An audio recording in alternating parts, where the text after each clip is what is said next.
So, Okay, Olayimika Oyebanji, this is going to be fun. I need you to tell me where you are right now in the world and a little bit about your background, and I'll fill you in a little on mine. But this is more about you. But let's talk. This would be a lot of fun. okay, thank you. So I'm from Nigeria. Like I was born here in Nigeria, and I am of the Yoruba ethnic group. Nigeria is a multicultural society. There are over 200 tribes in Nigeria. So, and three of which are considered recognized as the most dominant.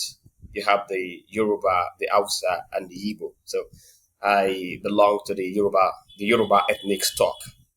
So I originally trained as a lawyer. I was called to the Nigerian bar in in 2018, and then I have practiced in such places as Katsina and Lagos states. So I'm currently based in Ibadan here. Ibadan is 40 kilometers from away from Lagos. So I currently work as a research assistant to a university done. So and then I am also combining my legal practice with um, my exploration of Web3 and blockchain technology. It's so interesting, and I think you and I met. It's got to be at least 2 years ago now. I think we met on a Web3 project, one of the probably the earliest Web3 project that I got involved in, and honestly, at that time, most of it went over my head. Let me see if I can refresh your memory. I think we got connected on LinkedIn. I think there was a project at the time to create the NFT of physics logo.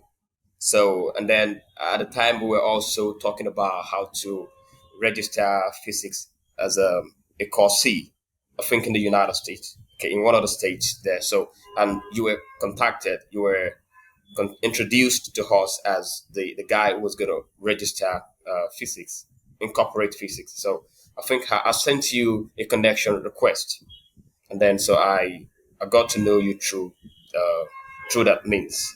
So, and luckily, you happen to be the guy that prepared the very document that granted me 1% of physics, the one that Dan had got me to sign recently.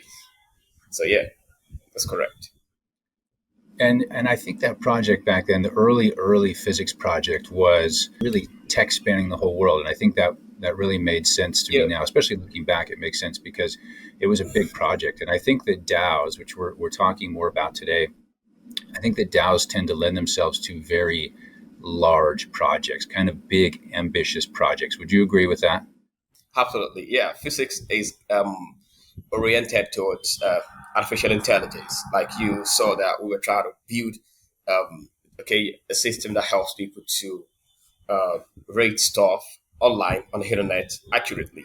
So we tout physics as the most accurate technology for rating. Like you gotta move away from the conventional rating system that incorporates emojis, thumbs, stars, and what have you, and then gravitate towards physics because it has that um, potential to help you to not only rate, express how you feel, but also to kind of have a very accurate understanding of how it compares with those of the feelings of other people, okay, around the world.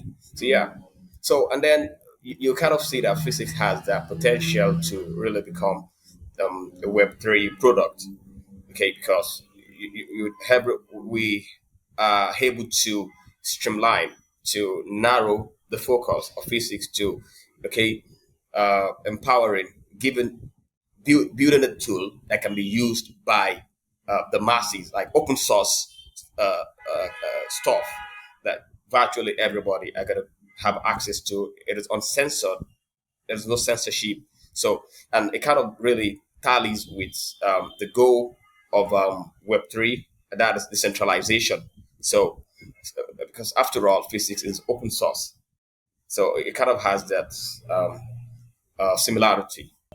So let's talk about your background. I'd like to hear more about how you got into Web3. I mean, I've got to imagine that on the continent, there probably are not a lot of lawyers who are trained in Web3 that have a lot of experience in Web3. So can you talk a little bit about that, about how you Yeah, got sure. into Yeah, absolutely. Yeah, Web3? indeed.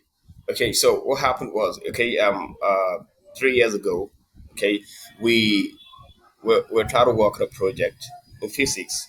Like we wanted to create the NFT of physics logo and have it, sold, have it minted. So it was the beginning of the NFT craze, and virtually just about anyone, got involved and wanted to kind of cash out from it. So we were looking at um, how to raise money for physics. So we felt, okay, if we tried our hands on NFT, who knows, it could really be a turning point. So what we did was we minted uh, the NFT of physics logo and have it, we, we, we tried to sell it to, okay, um, to some people within our circle, okay, in an attempt to raise funds. So, and then I became really curious about this new technology that is NFT. We began to read about how people were making whopping sums selling NFTs. So I became really really curious about it, and then I later got to know that it is related to blockchain technology. And I've been hearing about blockchain as far back as 2016. So now, wow, there is really something great. So I joined a project, okay, which is my first NFT project, Catalots. I joined Catalots as a crypto writer. So I started by writing uh, blog posts, press releases, and what have you for Catalots. And it kind of opened my eyes to how things are done. So I began to really learn. So now, the at the height of the NFT craze, we began, the conversation about metaverse, and then I became fully involved in crypto projects, and then along the line, I discovered that, okay, there are legal matters arising from some of the states, like, okay, even from the ethical side of it, you talk about a carbon footprint. Like, that is one of the most controversial issues in Web3. We're beginning to, okay, realize the downside, the ethical downside of some of these things.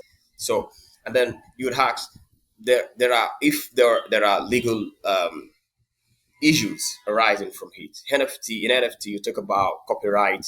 So, and now you would see that it's a whole new dimension that is brought to it. In the UK, for example, the court is taking judicial notice. So the judicial notice already exists. So in Nigeria, none of such exists at the moment. So I really got became really interested, genuinely interested in really understanding the evolution of this gray area in the legal industry. So now I was really able to see the opportunity that lies ahead. And I